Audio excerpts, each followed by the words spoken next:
Sherry, two best friends, moms, and entrepreneurs keeping it real on all things business, motherhood, and travel. So if you're balancing diapers and deadlines, you're definitely in the right place. We're here today to have some real conversations, some real honest tips, and to talk about that crazy chaos that is mompreneur life.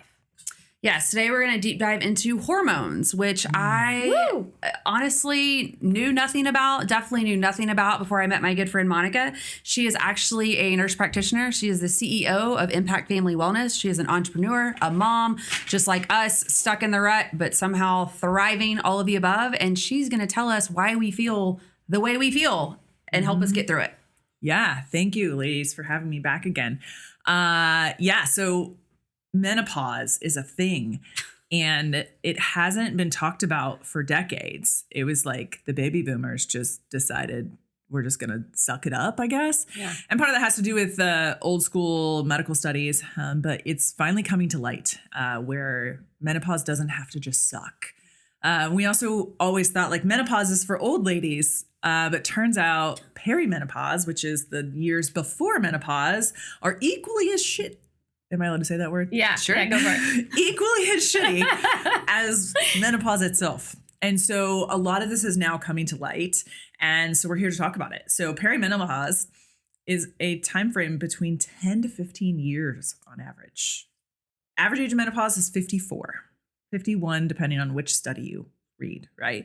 But menopause actually means you have not had a cycle, any form of vaginal bleeding, for 12 months. Okay. Period. That is the definition of menopause. There is no test for it. There is no lab test. It is no vaginal bleeding for 365 days. 364 days, not enough. 365. But perimenopause is the 10 to 15 years before that where your sex hormones start to decline. So what do you do? How do you take care of it? What are you feeling? All the things. So I'm going to answer this by talking about the different sex hormones and how they affect you so that you know like, oh, maybe that is a hormone problem and not just because I'm sleep deprived, right? Yeah. So there's three main sex hormones out there. Estrogen is clearly the most dominant one in women. It is made in your ovaries and your ovaries start to poop out. So they poop out when you no longer have eggs. So you are born with a specific number of eggs. As you get rid of all of them, your body stops producing estrogen. The 5 most common symptoms of low estrogen are hot flashes, vaginal dryness, irritability, brain fog, and abdominal weight gain. That like tire, that estrogen tire that women get, right? And so if any of those things are happening to you, could be an estrogen issue. Another hormone, sex hormone, is called progesterone. It is like the checks and balances for estrogen. Like they help protect your body, right? Number one sign of progesterone deficiency is insomnia. And by that, I mean, you wake up between 2 and 4 a.m. and you cannot fall asleep. And I know that there's a mom listening to this right now that literally was just like, what? That was me this morning. Seriously? I will tell you, I've made more friends with women by putting them on progesterone than anything else. Wow. And I'm pretty fun, so I make friends pretty easily. But I'm here to tell you a lack of progesterone will cause you to not be able to sleep. It does cause other symptoms, but that is the number one most common sign of a low progesterone level. The third sex hormone, by the way, progesterone is also made in your ovaries. Okay. Third sex hormone is testosterone. Women have testosterone. We just don't have it at the levels of men, right? Low testosterone is low libido. But I must say low libido can be caused by a million other things, right? A husband that doesn't help with the dishes, children that are overwhelming, a job that's stressful. Also, there's 2 different forms of sexual arousal. One is responsiveness and one is intuitive. Most people are 80% responsive, which means you don't feel any form of sexual drive until you are actually stimulated in some way. And so for the women out there who are like, I just don't think about sex all day, that's okay. You're not abnormal. But when you know what does run that sex drive, whether that's a visual or your husband doing something, if that then kicks on your sex drive, you are normal. That is a normal libido, right? Women typically don't just walk around. Now, there's some lucky ones out there who are like, yes, I want to do it all the time. But for the rest of us, out of sight, out of mind, that's okay. So low testosterone, low libido, as in you don't get sexually aroused, even when things that before used to sexually arouse you. And I'm not saying 20 versus 40. We all know what the 20s were like. We all wish we could go back. I'm saying like It used to be that when your husband touched you in this situation, you would feel sexually aroused, and that no longer happens. That is a sign of low testosterone. Excessive fatigue, that's not because you aren't sleeping, and muscle wasting. Those are the 3 most common signs of testosterone deficiency. Now, testosterone is half made in your ovaries and half made in your adrenals. Your adrenals are also where your stress hormones are made. So if you've been super stressed out, you could actually have low testosterone, but not be in menopause because your estrogen is still being produced in your ovaries. Does that make sense? Yep, it does. Following. Yeah. And so we'll talk about cortisol more in a few minutes. But sex hormones, they're on this like giant cascade through your cycle, right? So average female cycle is 28 days. And so your estrogen and progesterone are on like this roller coaster ride. And so you have to know where you are in your cycle if you're going to get these labs tested, right? So if you have those symptoms, you're like, you know what? Maybe part of my problem is that my hormones are off. I want to go get them checked. You need to make sure that they're checked at the right time in your cycle. If they don't know where you are in your cycle, they have no idea whether that level is high or low. So your estrogen and progesterone tend to be the highest simultaneously between days 19 and 21 of your cycle. Day 1 is your first day of full bleeding, not spotting, full bleeding, right? So if you spot for 2 days and then it's like your next day is when you go through 3 tampons, that's day 1. Count 19 to 21 days after that. That is when you need to start to go get those tests done. Make sense? Yeah. So estrogen, progesterone, testosterone, those are the main sex hormones. Very important. They can be treated. There's lots of forms of them. So there's been a lot of talk about how estrogen is very dangerous. And a lot of that data is outdated. And that's because those were all based on trials of oral estrogen. We now know, and we've known this for a long time, that oral estrogen increases your risk of cancer significantly.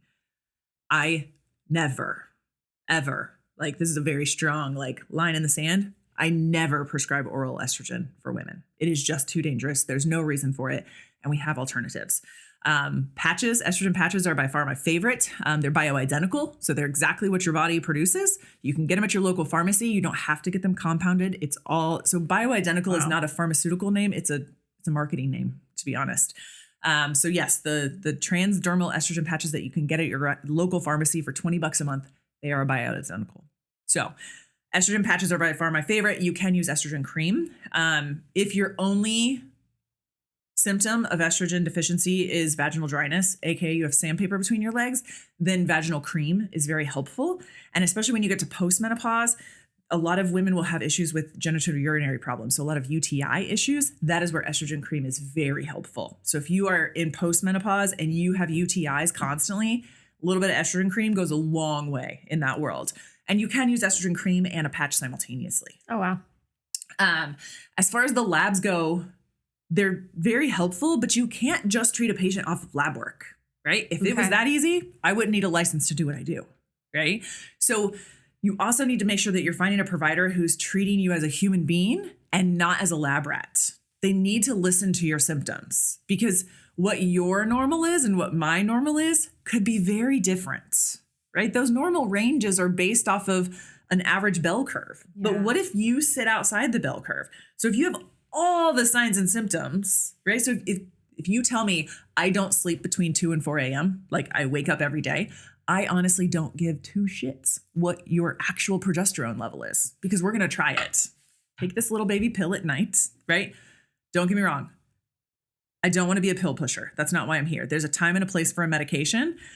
I think that the benefits significantly outweigh the risks in this situation. But if you aren't sleeping, I honestly don't even need your progesterone level. Like, take this pill. If tonight you sleep, then we know I'm right. It works that fast? Progesterone does. Wow. I will warn you though, estrogen and testosterone, not that case. Okay. Those typically take months to find the right world of regulation to make sure that you're on the right dose. But progesterone will work instantaneously. I'm telling you, this is why I have a lot of friends. Yeah, helping them sleep. Yeah. So you just want to make sure that people are not just treating your numbers, that they're treating you as a human being. Because those symptoms can tell us a lot. In fact, there are menopause specialists out there that just don't even draw labs. Especially if you're not cycling, you're clearly menopausal, like for sure. You miss more than 3 cycles in a month, something's not right, right? At our office, we still do check them just because we want to make sure that we're, not sending you, that there couldn't be something else underlying. So 3 main sex hormones, get them checked between day 19 to 21, and make sure that you're listening to your body and your labs as one. Testosterone also comes in creams. It also comes in troches where you can put them under your tongue. And they also now come in these really cool vaginal capsules where it's like in there, you just put it up there after, before you go to bed at night or in the morning, as long as you're going to sit for about 30 minutes. And it's such a low dose that you can actually have sexual intercourse with a man afterwards, and it's not enough to affect him. Don't tell my husband. I'm just kidding. It's always been my excuse. No.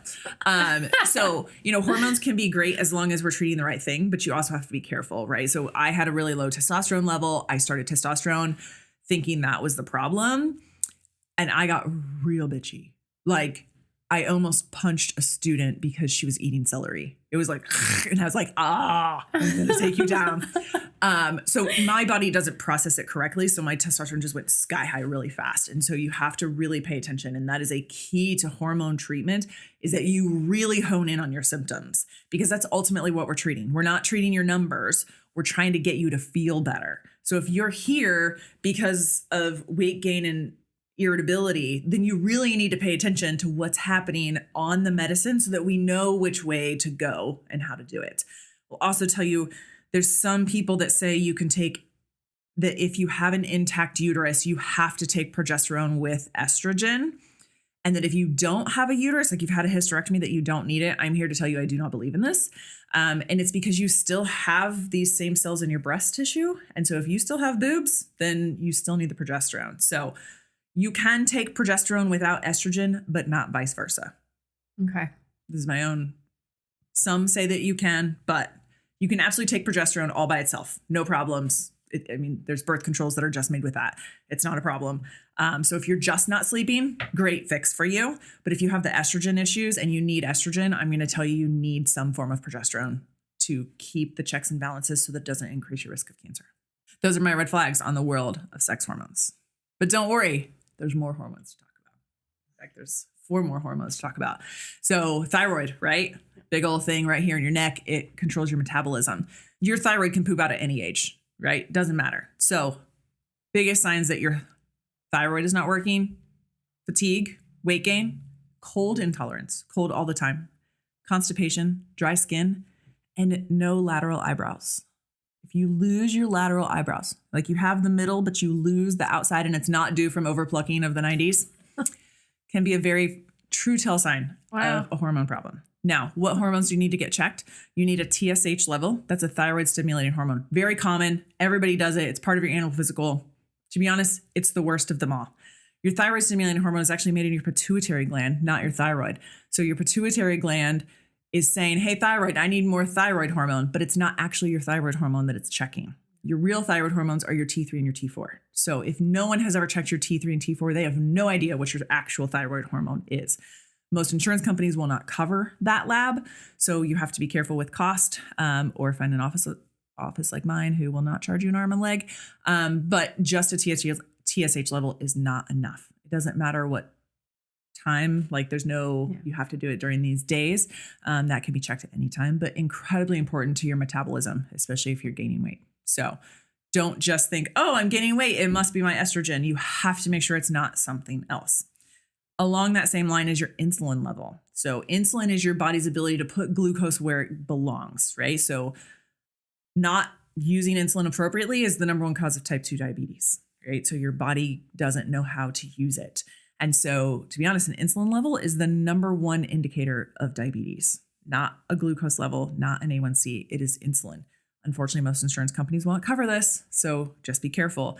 But if you are gaining weight and they don't check your insulin level, they have no idea if it's actually a blood sugar problem and not a thyroid problem or an estrogen problem, right? So if your insulin level is technically over 10, is normal. But if your insulin level is 22, there's nothing I can do to make you lose weight. There are 2 things in this world that I can give you that will make you gain weight regardless of what you put in your mouth, and that is insulin and cortisol or steroids, right? And so getting your insulin checked to make sure that that's not a problem. Are you insulin resistant, but your glucose is still normal? That can absolutely happen. So if you have a completely normal glucose, completely normal hemoglobin A1C, which is the diabetes screen, That doesn't mean your insulin level is normal. So making sure that your insulin level is where it needs to be, ideally under 10 is what it should be. That lab needs to be checked after fasting for at least 12 hours. And you And said no insurances don't cover that. So like someone would have to know this information to go to the next step to either 100%. advocate for themselves, to get them to test it, pay for it possibly out of pocket, pay high dollar, or go to a family clinic like yours. Yeah. So most insurance companies will only allow you to check an insulin level if you are in fact diabetic, and they're checking to make sure you're not type 1 diabetic, right? So the type 1 diabetes means you don't produce insulin. Type 2 is that you're insulin resistant. And don't process glucose, right? So there's two different ways. But unless you've been diagnosed with diabetes, most insulin companies will not let you check an insulin level. The average test, I think, is around $180. At our office, it's $5. So, finding good cash pay prices can be very helpful. But unfortunately, the FDA and what insurance companies cover is still stuck 20 years behind our studies and our actual experience, right? And so, I personally think it's a really good thing to do. But you also have to find a provider who's willing to do it and knows what to do with it. So that's, because that's one of the number one things I've heard from my friends as they approach their mid 30s into their 40s is I just feel this certain way. I feel like I have these symptoms. But when I go to my doctor and I describe my symptoms, my doctor says, yeah, but all of your results look normal, right? Mm-hmm. And so what might be happening is, number one, they're not getting a layer deeper with things like the thyroid and the insulin. And number two, they're not looking at the person. Like you said, they're just looking at the labs. And I think there's a lot to a person, right? So whenever patients are like, oh, I'm super tired, how much do you sleep? Right. And if they can't tell me, then get a sleep tracker, right? Your watch will tell me if you're sleeping or not. Right. And so making sure that we know they're taking care of themselves. Right. So in the last podcast we did, we talked about those 4 pillars of health. If you're ignoring all of those and your labs are normal, then I'm going to tell you it's not a lab problem. It's your lifestyle. Yeah. Right. And so you have to balance both of those out and have those like deep conversations about it. Unfortunately, our healthcare system is not great at allowing for those conversations to happen because of the short period of time in which you have to take care of a patient. So if I'm a woman, I am a woman, by the way. So as a woman, I could have that conversation with myself or with a friend of like, hey, I am eating right. I have my stress levels under control. I'm getting proper movement and I am sleeping 7 hours a night, but I still have these symptoms. And that might be a sign for me that, okay, my insurance isn't going to cover these tests, but maybe it's worth the money if I can't find another option because I've eliminated the factor of lifestyle. Absolutely. And unfortunately, health insurance was always meant to be like your car insurance, right? Yeah. It's there for when shit hits a fan, right? You get in a car accident, that's when they pay. But they don't pay for your oil changes and your tires and your gas. And we need maintenance, baby. Absolutely. We need health care, not sick care. Yeah. Right? And so finding a provider who is willing to or able to do that, which is why I left the insurance-based system, is because I wanted to treat my patients like patients and not like numbers. And I want to do what's best for them, not what's best for an insurance company. Because if you walk into an insurance-based practice, you are not the customer. Your insurance company is. We can only do what they say, no matter what I think or what my expertise is. I have handcuffs on by your insurance company. And unfortunately, a lot of people don't realize that it's not necessarily the provider who's making those decisions. It's the insurance company. And so making sure that people are educated and understand that, like, yes, health insurance has its time and place, but it is not here to keep you healthy. In fact, our system is very built around sick care, not health care. We wait till people are dying and then we try to fix them instead of doing these preventative things, right? All these labs I'm talking about, we check on our patients all the time, like on a very normal basis. And it's because they're affordable and we make our patients understand why they need these things. And so like, I would not know anything about this if I had not met you a couple years ago. And so like, where does someone find these miracle workers? Like, I know you guys can practice if you live in the state of Texas because your offices are physically located in Central Texas. Correct. But if they have a Texas address, you can treat them virtually. But then what if any of our followers aren't in Texas? Sure. What do they do? What do they Google to look for? So first of all, ask your buddies if they have found somebody, right? Especially if you do want to stick in that insurance-based world. There are some insurance-based providers who have gone out of the box and can try to figure this out for you.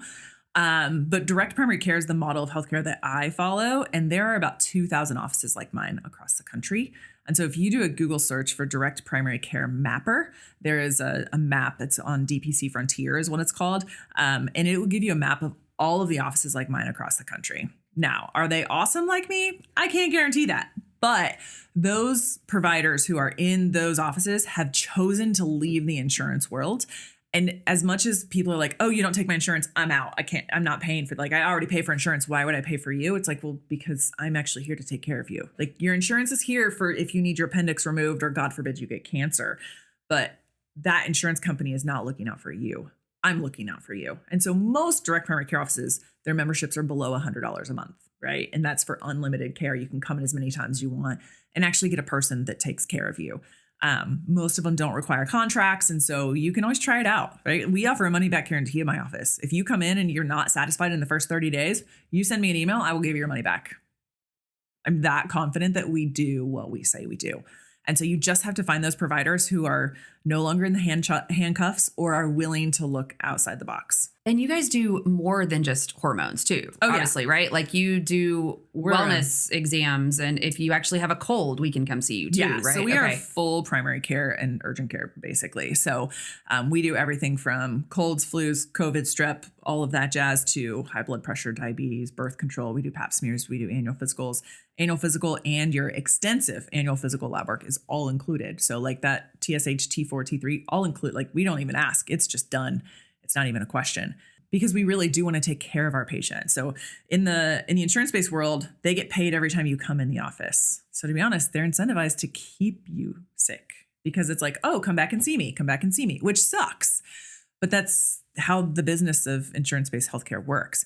I, on the other hand, am very incentivized to keep you well. The less you call me, the less work I have to do because I'm getting paid the same whether you show up once a month or 6 times a month. And so if you're constantly calling me, that does not do me well. And so it is my incentive to keep you as healthy as I can. And so that's through conversations and all of the things that I was taught to do, right? Is to have these great conversations and lead you the way that you wish to be led. And so it's just a different approach to healthcare that is growing for sure. I mean, when I started my practice 6 years ago, there were like maybe 1,200 and now there's over 2,000. But we all have the barrier to entry and that people don't know what direct primary care is. And so it's just an education barrier that we're getting through, but eventually we're going to take over the big world. Yeah, for sure. Well, and I'm going to circle us back because we hit the 3 main sex hormones and then we were hitting the 4 and we got thyroid, insulin. What's next? Cortisol. So cortisol is your stress hormone. It is produced in your adrenal glands, which sit right up by your kidneys.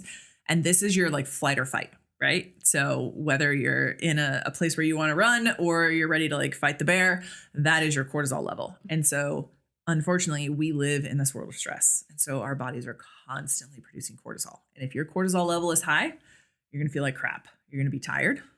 You're going to gain weight. You're going to have brain fog, all the things. Like cortisol can cause all sorts of things. And so we kind of touched on this with the last one of you have to lower your stress level. I can check your cortisol level until I'm blue in the face. It's not going to tell me much. You don't got a pill for that one? I don't. There's a supplement. So ashwagandha is a really great supplement for your adrenals. But ultimately, the answer is you have to decrease your stress. Because here's the deal. I can check your cortisol. And if it's low, it probably means that your adrenals have pooped out. Like they've been overworked for so long that they just can't produce it. Like they're done, right? On the other hand, if it's really high, well, guess what? Your stress level is too high, right? It's very rare that we actually get someone's cortisol levels in the middle.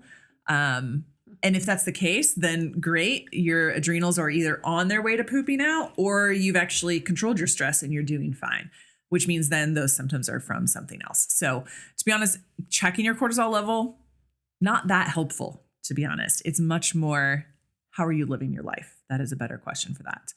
And then the 4th hormone, actually people don't think is a hormone at all, is vitamin D. So vitamin D is actually a hormone, and somewhere around 90% of people are deficient in vitamin D. Even if you eat all organic, you have the best diet ever, we simply don't have enough nutrients in our soil anymore because we've depleted it so much. It just doesn't exist, right? You can drink all the fortified milk and fortified everything with vitamin D. You likely don't have enough.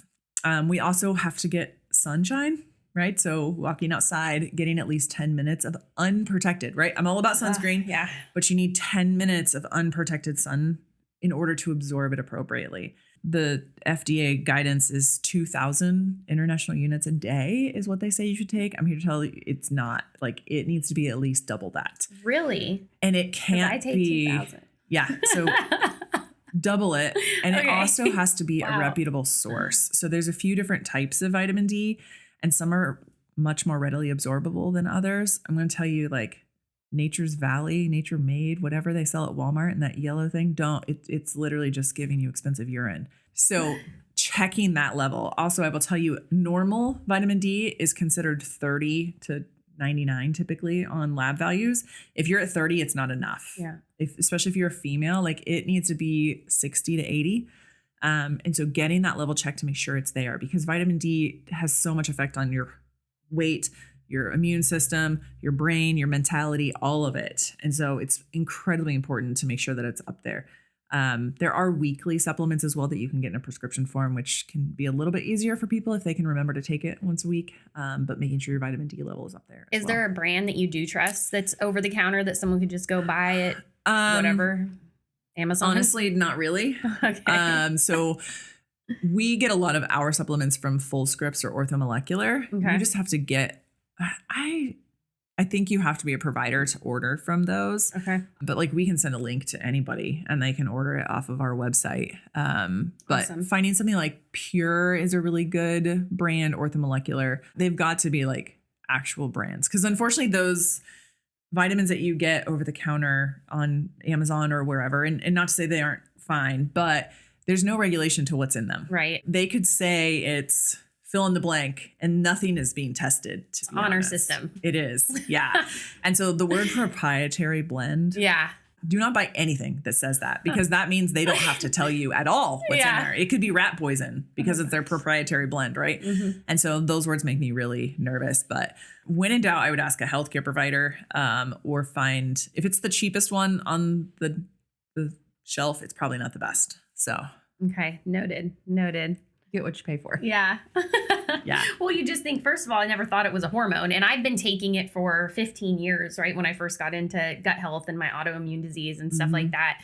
It was one of the first things that I tried, right? Which I mean, placebo maybe, but I noticed a difference in how I felt just by making sure I was getting vitamin D, taking at least a 10-minute walk a day.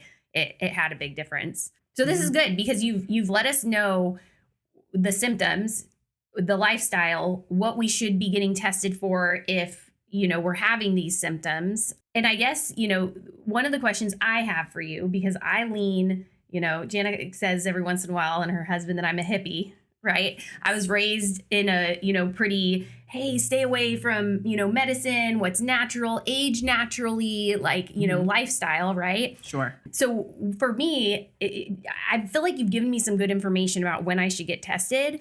And you've helped clear up the fear of cancer from estrogen a little bit. But at one point you mentioned, like, hey, taking progesterone, it's the risk versus reward. It's way better to just take it. So what are the risk factors? Like, why am I scared? I'm scared to put something into my body that maybe I need. Absolutely. And I think it's a good fear to have, right? And we have people from all walks, right? We have people who are like, I will never take a pill in my whole life. I don't care what it is. I'm not doing it. And then we have people who are like, I want magic pills for everything. I'm going to treat my body like terrible crap. But just give me a pill to fix it, right? And so I think that it's actually a healthy fear to be like, oh, should I be doing this? And so there's a time and a place, right? So there's, like I said, risk and benefit to it. So estrogen is very heart protective and very bone protective. Heart disease is the number one leading cause of women in the United States. And it's not necessarily because of typical heart disease things. We think like our diet, obviously not great, but estrogen is heart protective.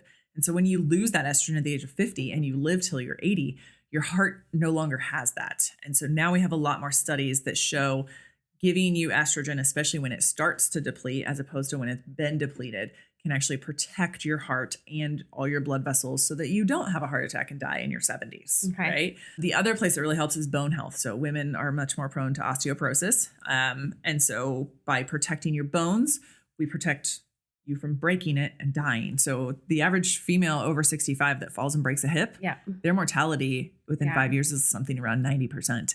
And so if we can keep your bones healthy to keep you healthy and moving, you're much better off. So there's always risks of taking any medication, right? But progesterone, estrogen, and testosterone, they're all naturally in your body, right? Acetaminophen, which is Tylenol, is not naturally made in your body, right? That is a completely foreign concept to your body. So especially those sorts of other medications aren't naturally in your body, they make me a little more nervous. But when it comes to hormones, vitamin D, progesterone, estrogen, testosterone, they're all natural in your body, right? The big weight loss meds, like everybody's like, oh my gosh, what's going to happen to me? It's like, no, your body naturally makes semaglutide. It's just called a GLP-1. Like that's what's naturally made. And so anytime we have those sorts of medications, they're typically safer.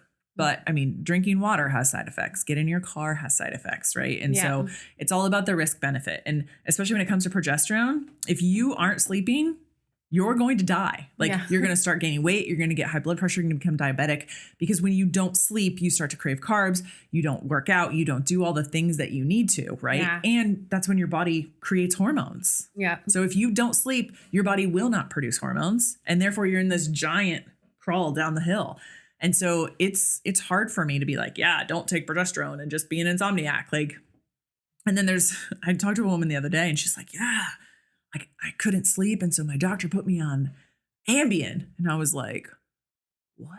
Wow. Yeah. Right? Super highly addictive medication. So now she switches between Ambien and Xanax. Wow. I was like, oh my God. Wow. You probably just needed some progesterone. And such a safer option. And can you undo that for her? Or no? I mean, she's been on it for 15 years. Well, that's very long. But if someone is recently going through that, they should probably reach out and see if this is a more natural, less risky option. And it might be that by putting the progesterone on, you could maybe wean her off of them, but it would take some time and an act of God, I feel. Yeah. So yeah, there's a time and a place for a pill. Okay. And I think if you have no symptoms of menopause, right? You have no hot flashes, no weight gain. You are perfectly getting through menopause. Would I tell you to take estrogen? No. Okay. Yeah. Even with the protection side. Now, if you came back to me and said, all the women in my life have died of a heart attack at 63, then absolutely you would be a candidate for estrogen. But if you have no strong family history of heart disease, you're getting through the world of menopause just fine, and you do strength training, which will also help prevent osteoporosis, then no, you don't need hormones. But if those things aren't holding true, then yes, right? Like the weight gain in menopause can lead to so many other terrible health problems, right? Where if we can just get them not to gain 20 pounds of belly, and it's visceral fat, like it's this visceral fat under the skin. It's not that subcutaneous fat, which is much more dangerous. Yeah. And so you definitely have to weigh the risks and benefits for you as a person, and you need to be able to talk through that with your healthcare provider. Well, I feel like we could sit here and talk to you all day, Monica. All day. I mean, I think the hormone questions, I'm sure this happens to you all the time. We could just sit here for hours.